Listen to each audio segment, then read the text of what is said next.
Northern Montana Territory, October 12, 1876. Thomas Weatherby, a stonemason from Yorkshire, England, was building something that made absolutely no sense to anyone watching. He'd already finished a perfectly solid log cabin, 12 feet by 16 feet, walls 8 inches thick, chinked tight with clay and moss. Any reasonable homesteader would have called it done and started cutting firewood for winter. But Weatherby kept working. He began erecting a second wall, 18 inches outside the first one, using logs he'd spent 3 weeks hauling from the mountain slopes. Samuel Creek, a Pennsylvania Dutch farmer who'd been in Montana for 6 years, stood watching with his arms crossed. "You're wasting good lumber, Englishman," Creek called out. "That cabin's already tighter than mine, and I've made it through 5 winters." Weatherby didn't look up from notching his logs. He just kept working, his movements precise and deliberate, like he was building something sacred instead of something his neighbors considered damn foolish. Margaret Holstein, the settlement school teacher and daughter of a Minnesota carpenter, shook her head as she walked past. "My father built 43 houses in St. Paul," she said, loud enough for everyone to hear. "Not one of them had double walls. This is nonsense." But it was James McTeague, a former Army quartermaster who'd supplied frontier forts for 12 years, who delivered the harshest judgment. He'd seen hundreds of military structures, knew what worked in Montana cold, and he wasn't shy about sharing his expertise. "I've requisitioned supplies for 97 frontier buildings," McTeague announced at the general store that evening. "Double walls, complete waste. That air gap will freeze solid and conduct cold straight through. You want insulation, you pack the walls with grass or mud. This Englishman doesn't understand Montana winter." The settlement of 47 families watched Weatherby's project with a mixture of amusement and concern. They'd all learned hard lessons about frontier survival. You didn't waste resources on experiments. You built what worked, you built it fast, and you hoped it was enough to survive until spring. What did Thomas Weatherby understand about Montana winter that experienced frontiersmen, Army quartermasters, and third-generation carpenters had completely missed? Before we reveal the scientific principle that saved lives that winter, hit that like button, subscribe, and drop a comment telling me where you're watching from. Weatherby's construction method defied every principle these settlers had learned. After completing his inner cabin wall, solid lodgepole pine logs, 8 inches in diameter, fitted tight, he left exactly 18 inches of clear space and began building a complete second outer wall. Not a partial windbreak, not a shed roof extension. A full structural wall, same height, same log thickness, parallel to the first. He spent 4 days cutting and hauling 73 additional logs. Samuel Creek did the math out loud for anyone who'd listen. That's 4 days of labor, probably 8 cords of wood, when he should be cutting firewood and hunting meat. Come January, he'll freeze because he wasted time on that stupid second wall instead of stockpiling fuel. The criticism intensified when Weatherby began his roof construction. Instead of extending one roof over both walls, he built 2 separate roofs, one over the inner cabin, one over the outer wall, with the 18-inch gap continuing upward into the roof structure. "Now he's got 2 roofs to maintain, 2 surfaces collecting snow," Margaret Holstein pointed out. "When one starts leaking, and they both will, he'll have twice the repair work in the middle of winter. My father would call this the work of someone who doesn't understand basic carpentry." Creek invited other settlers to witness what he considered frontier incompetence. "Look at this," he said, gesturing at the gap between Weatherby's walls. 18 inches of nothing. No insulation, no thermal mass, just dead air that'll freeze solid first cold snap. I packed my walls with clay and dried grass. That's actual insulation. This is empty space doing nothing. Even Weatherby's choice of materials drew mockery. For the outer wall, he selected logs with bark still attached, something most builders stripped away. "Bark holds moisture," noted Robert Finch, who'd built 19 cabins across 3 territories. "Moisture means rot. That outer wall will be falling apart in 3 years while he's still paying for the wasted labor." But Weatherby continued methodically. He installed a door in both walls, creating a small enclosed space between them, what some neighbors started calling the fool's porch with bitter humor. He built his fireplace and chimney with equal precision, using river stone instead of the clay and stick chimneys many settlers relied on. The stonework alone took 6 days. 6 days on a fancy fireplace, McTeague observed. When a simple clay chimney works fine and takes 1 day to build, this man's got no sense of frontier priorities. By November 3rd, Weatherby had consumed 41 days of building time, nearly 6 weeks when other settlers had been hunting, preserving meat, and cutting firewood. Creek had personally split and stacked 11 cords of wood in the time Weatherby spent on his double-wall cabin. Holstein had completed a root cellar. McTeague had built a reinforced lean-to for his livestock. "Winter doesn't care about your fancy English building methods," Creek told Weatherby directly on November 8th. "Winter cares about firewood, stored food, and walls that actually insulate. You've got style, but no substance, and that's a fatal mistake in Montana." Weatherby's only response was to keep working.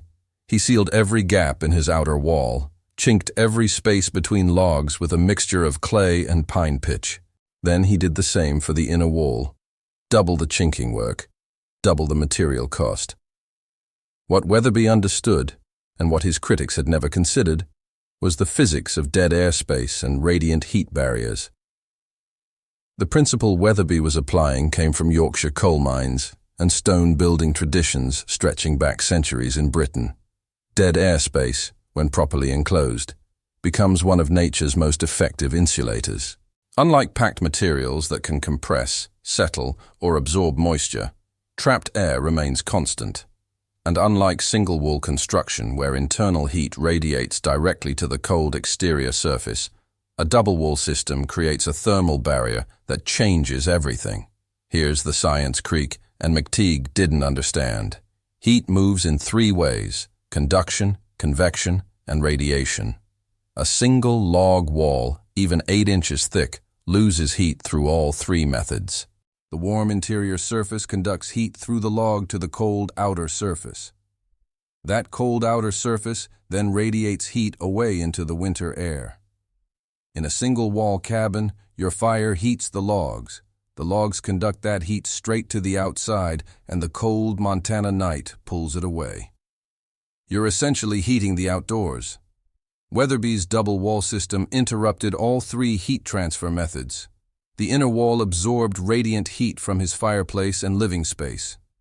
But instead of conducting that heat straight to a frozen exterior surface, it radiated into the 18-inch air gap. That gap became a buffer zone, a space where heat could exist without immediately contacting sub-zero temperatures. The outer wall, meanwhile, faced the brutal cold, but remained isolated from the heated interior. No direct conduction path existed between warm and cold. The numbers tell the story. A single lodgepole pine log wall, 8 inches thick, has an R value of approximately 8.8. That's its resistance to heat flow. Weatherby's system, with 18 inches of trapped dead air, achieved an R value of approximately 25.3. That's nearly 3 times the insulation value. In practical terms, for every 1 log Weatherby burned, Creek would need to burn 3 to maintain the same interior temperature. But the system worked even better than basic R value calculations suggested, because Weatherby understood something else his critics missed. The outer wall acted as a cold sink that never touched his living space. When temperatures dropped to -20 degrees Fahrenheit outside, the outer wall might cool to -15 degrees. But the air gap prevented that cold from conducting inward. The inner wall, warmed by his fireplace and body heat, might maintain 55 degrees even without active heating. That temperature gradient, the gradual transition from -20 outside to 55 inside, happened across 26 inches of structure instead of across 8 inches. The system paralleled traditional knowledge from multiple cultures that Europeans had largely forgotten. Korean Ondal heating systems, used for 2,000 years, employed similar principles of radiant heat and thermal mass barriers. Plains Indian winter lodges use double-layer buffalo hide construction with an air gap, achieving remarkable warmth with minimal fuel. Even Roman Hipparcos systems recognized that trapping heat in buffer spaces reduced overall fuel consumption. The critics were partially right. Dead air alone isn't magic. If that 18-inch gap had been open to outside airflow, their predictions would have proven accurate. Moving air conducts heat efficiently, which is why wind makes cold worse. But Weatherby had sealed both walls completely. No air circulation connected the gap to the outside environment. The air trapped between walls remained static, becoming a genuine thermal barrier. His construction specifications were precise. Inner wall, lodgepole pine logs, 8-inch diameter, horizontal stacking with full scribe notching at corners. Chinked with a mixture of 3 parts clay, 1 part dried grass, 1 part pine pitch, a formula that remained flexible in cold without cracking. Outer wall, identical construction, placed exactly 18 inches from the inner wall, verified with a measuring stick at 43 points during construction. The gap varied by no more than half an inch across the entire structure. Both walls rose to 8 feet at the peak, creating 224 cubic feet of trapped airspace that would serve as his thermal barrier. The roof system followed the same principle. Inner roof, split lodgepole shakes, overlapped and pitched at a 6/12 slope for snow shedding. Outer roof, identical construction, maintaining the 18-inch gap between roof surfaces. This prevented snow accumulation on the inner roof and created a continuation of the thermal barrier into the roof structure. His fireplace design showed equal sophistication. Weatherby built a massive Riverstone fireplace, weighing approximately 4,200 pounds, positioned on the inner wall with the chimney rising through both roof systems. Those stones, heated by his fires, would retain warmth for 12 to 16 hours after flames died. The chimney passed through a carefully sealed opening in the outer roof, with a stone collar preventing heat loss or air infiltration. Total construction time, 41 days. Total additional material cost compared to single-wall construction, 73 logs, approximately 400 pounds of clay, 6 days of labor. The skeptics calculated this as pure waste. Weatherby calculated it as survival insurance. By November 15th, first snow had fallen. Light flurries, nothing serious, but a reminder that Montana winter was coming. Most settlers had finished their preparations. Creek had 13 cords of wood stacked.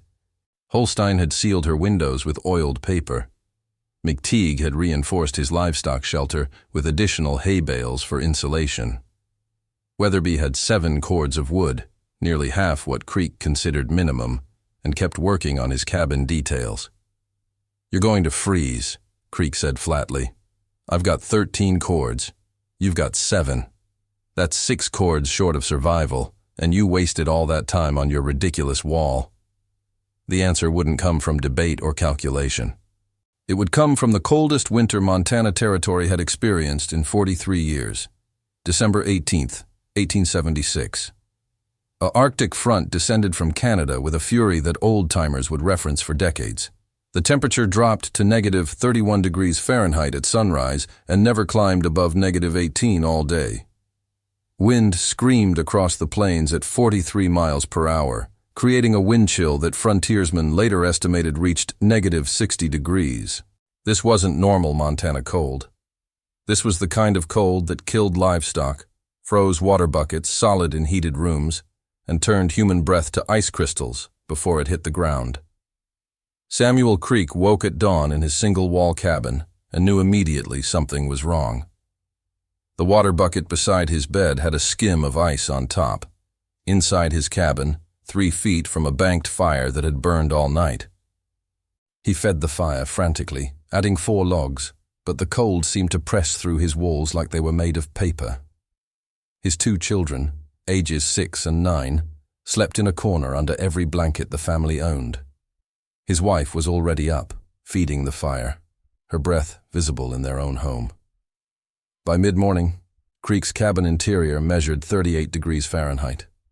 He had a fire blazing, consuming wood at a rate he'd never seen before. He was burning through nearly a cord every 2 days, more than twice his usual consumption rate. The cold simply overwhelmed his single wall. Heat radiated from the log's interior surface, conducted straight through 8 inches of wood to the frozen exterior surface, and vanished into the brutal air. Margaret Holstein's situation was worse.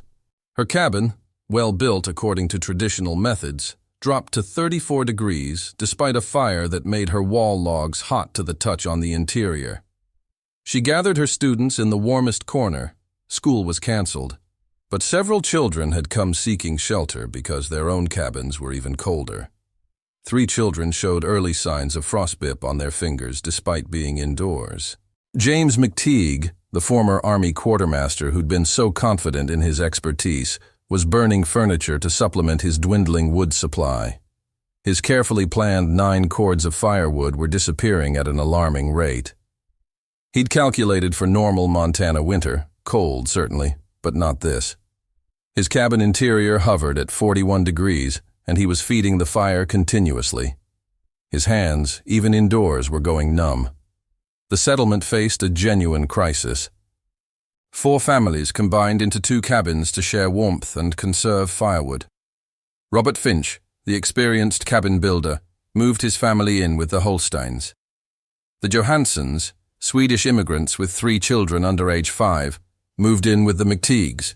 Even combined, with 2 fires blazing and multiple bodies sharing space, they struggled to keep interior temperatures above 40 degrees. Children were suffering most. Young Anna Johansson, 18 months old, developed a dangerous cough. Her lips showed a blue tint that terrified her mother. The nearest doctor was 43 miles south in Great Falls, unreachable in this weather. Creek's 9-year-old son, Thomas, couldn't stop shivering even wrapped in blankets beside the fire. His fingers had gone white at the tips, early frostbite developing inside his own home. The storm continued through December 19th, 20th, and 21st. Temperatures never rose above -15. Wind never stopped. Settlers were trapped in their cabins, burning through wood supplies at catastrophic rates, watching their children suffer from cold that shouldn't exist indoors. On the evening of December 21st, with his younger son's condition worsening, Samuel Creek made a decision that hurt his pride, but might save his family. He wrapped Thomas in every blanket they owned, told his wife to keep the fire burning, and stepped into the -23-degree darkness. He walked 200 yards through knee-deep snow to Thomas Weatherby's cabin. What he found there stopped him at the threshold. Weatherby answered the door in his shirt sleeves. Not a coat, not a heavy wool sweater. A regular cottonwork shirt, like it was a cool autumn evening instead of the worst cold snap in living memory. Behind him, visible in the doorway, Creek could see the cabin interior. Weatherby's fire was banked low, just glowing coals with a few small flames. But the air that flowed out the open door felt warm, genuinely warm, like standing near a comfortable stove, not the desperate heat of an overworked fire. "Samuel," Weatherby said, his Yorkshire accent thicker in the quiet evening. "Come in from the cold." Creek stepped through the outer door into the 18-inch gap between walls, that fool's porch his neighbors had mocked. The temperature was maybe 20 degrees warmer than outside, but still cold. Then Weatherby opened the inner door, and Creek stepped into another world. The cabin interior was 64 degrees Fahrenheit. Comfortable enough that Weatherby wore only shirt sleeves. Warm enough that a cup of water on the table showed no ice, no frost. Warm enough that Creek's frozen face began to sting as circulation returned. Weatherby's small fire, barely more than coals with 3 logs stacked beside it, was maintaining this temperature with ease. How? Creek's voice cracked. His 9-year-old son was developing frostbite in a cabin with a roaring fire. Weatherby was comfortable in shirt sleeves with barely any fire at all. "The walls," Weatherby said simply. "The air between them doesn't move, can't conduct heat out. The inner wall holds warmth from the fire and my body heat. The outer wall faces the cold, but it never touches this space. No direct path for heat to escape." He walked to his fireplace and added a single log. "I'm burning about 2 cords per month in this cold. Your calculation was right. I didn't stockpile enough wood by your standards. But I don't need 13 cords. 7 cords will see me through to April." Creek stood there, his prejudices crumbling like ice in spring sunlight. This wasn't frontier ignorance. This was sophisticated building science he'd been too arrogant to recognize. If you're finding this valuable, hit that like button and comment below with what temperature it is where you're watching from. My boy, Creek said. Thomas, he's got frostbite. Inside our cabin. Can I? Weatherby was already grabbing his coat. Bring your whole family. Tonight. Stay until the cold breaks. The empirical data from that winter told a story no amount of debate could refute. Weatherby's cabin, measured with a mercury thermometer he'd brought from England, maintained an average interior temperature of 64 degrees Fahrenheit during the coldest stretch. Creek's cabin, with a fire burning continuously, averaged 38 degrees. That's a 26-degree differential, the difference between comfort and survival crisis. Fuel consumption numbers were even more dramatic. From December 18th through December 28th, 10 days of extreme cold, Weatherby burned through approximately 2/3 of a cord of wood. Creek, in the same period, burned through nearly 4 cords. That's a 6-to-1 efficiency ratio. For every log Weatherby burned, Creek needed 6 logs to achieve far inferior results. Margaret Holstein, after sheltering her students in Weatherby's cabin for 3 days, made careful measurements. She was a school teacher and a carpenter's daughter. She understood the importance of documentation. At dawn, with outside temperature at -26 degrees, Weatherby's cabin interior measured 61 degrees with only banked coals in the fireplace. No active flame. Her cabin, at the same time with a fire she'd fed 30 minutes earlier, measured 36 degrees. The wall system works, she wrote in her journal on December 24, 1876. The double construction creates insulation I cannot explain through my father's traditional knowledge. The Englishman was correct. We were wrong. James McTeague, the Army quartermaster who'd been most vocal in his criticism, came to Weatherby on December 26th. He'd burned through 7 of his 9 cords already, and the winter was barely half over. He'd combined his household with 2 other families to conserve fuel, but they were still losing the battle against the cold. Young Anna Johansson had developed pneumonia. They were keeping her warm enough to survive, but just barely. I was wrong, McTeague said bluntly, standing in Weatherby's doorway with his military pride clearly damaged. I've seen 97 frontier structures. I thought I understood cold weather building. I didn't understand this. This works, and I need to know how to build it. Weatherby invited him in, spread his construction drawings on the table, careful sketches showing wall spacing, roof structure, chinking methods, and explained everything. No secrecy, no gloating. Just a craftsman sharing knowledge with someone who'd learned a hard lesson about humility. The temperature monitoring continued through January 1877. Weatherby kept detailed records, creating a data set that would later be referenced by builders across 3 territories. On January 14th, with outside temperature at -34 degrees, the coldest reading of the entire winter, his cabin interior measured 58 degrees with a moderate fire. He was burning approximately 1 log every 4 hours. At the same time, Creek's cabin, where he'd returned after the worst cold passed, measured 32 degrees with a fire consuming 1 log every 45 minutes. The mathematics were irrefutable. By February 15th, when the brutal cold finally moderated, settlement families had gathered comparative fuel consumption data across 19 households. Single-wall cabins burned an average of 11.3 cords during the 4 months of deep winter. Weatherby's double-wall cabin consumed 2.8 cords during the same period. That represented fuel savings of 75.2%, a difference that meant survival versus potential death in an extreme winter. The economic impact was equally significant. A cord of firewood, in time and labor, represented approximately 3 days of work for an average settler, cutting, hauling, splitting, and stacking. Weatherby's system saved 8.5 cords of wood, which translated to roughly 25 days of labor. That was labor that could be invested in other survival activities, hunting, trap running, maintenance, or simply resting during the brutal winter months. Creek, Holstein, and McTeague weren't the only skeptics who came seeking information. By March 1st, 17 families had asked Weatherby for his construction specifications. He provided them freely to anyone who asked, walking through the principles of dead airspace, thermal mass, and radiant heat barriers with patient detail. "Rock holds heat," he explained to a group of 8 settlers gathered in his cabin on March 3rd. "My fireplace weighs over 2 tons. I burn a hot fire for 3 hours in the evening, and those stones stay warm until morning. They're a heat battery, releasing energy slowly through the night.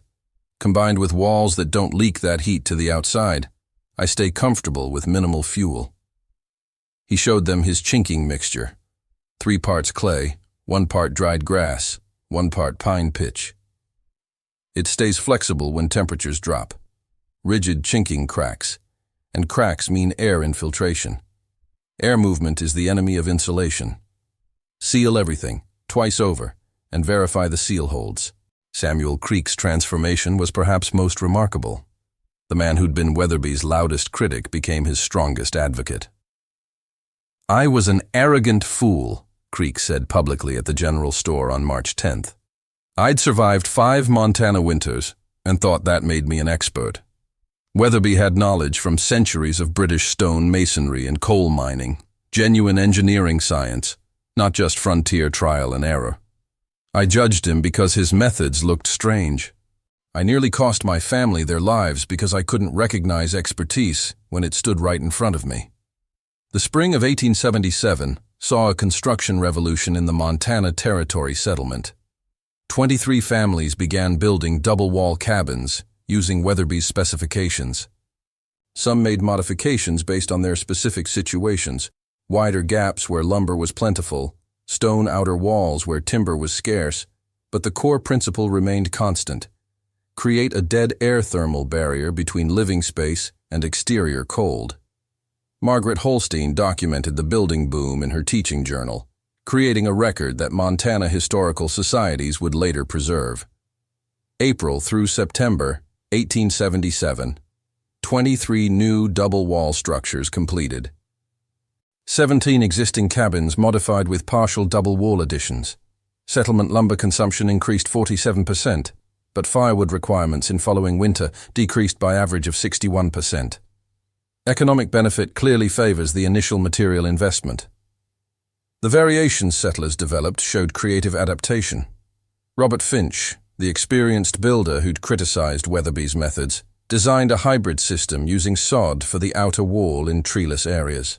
The sod provided thermal mass and weather protection while maintaining the critical air gap.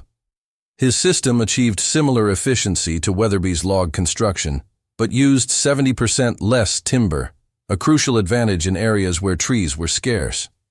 The Johansson family, whose 18-month-old daughter had nearly died during the December cold snap, built the settlement's second double-wall cabin in May 1877. Lars Johansson took 5 additional days to increase the gap to 22 inches, reasoning that if 18 inches worked, more would work better. His winter measurements showed he was right. His cabin maintained 67 degrees with even less fuel consumption than Weatherby's original. Creek, working with 3 neighboring families, developed a community building approach. 4 families collaborated on construction, building all 4 double-wall cabins in sequence rather than simultaneously.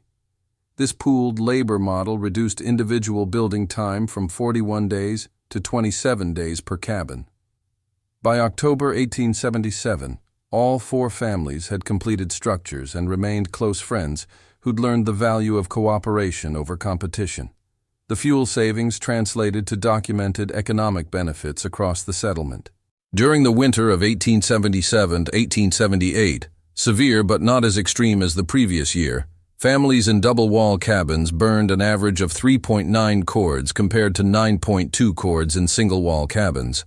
At 3 days of labor per cord, that represented 15 days of saved work. For subsistence homesteaders where every day mattered, this was transformative.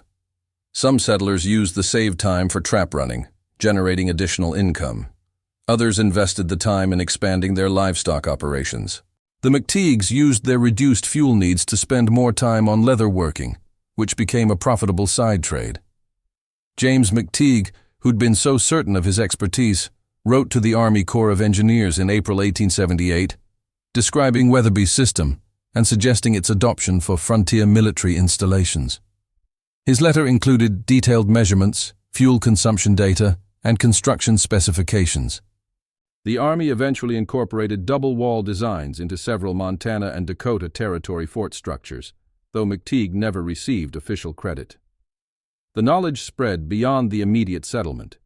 Travelers passing through carried stories of the English double-wall cabins that stayed warm with half the firewood. By 1880, double-wall construction had been documented in 43 different Montana Territory locations. The technique spread to Wyoming Territory, Dakota Territory, and northern Idaho, adapted to local conditions and materials, but maintaining the core thermal principles Weatherby had demonstrated. Former critics became innovators themselves.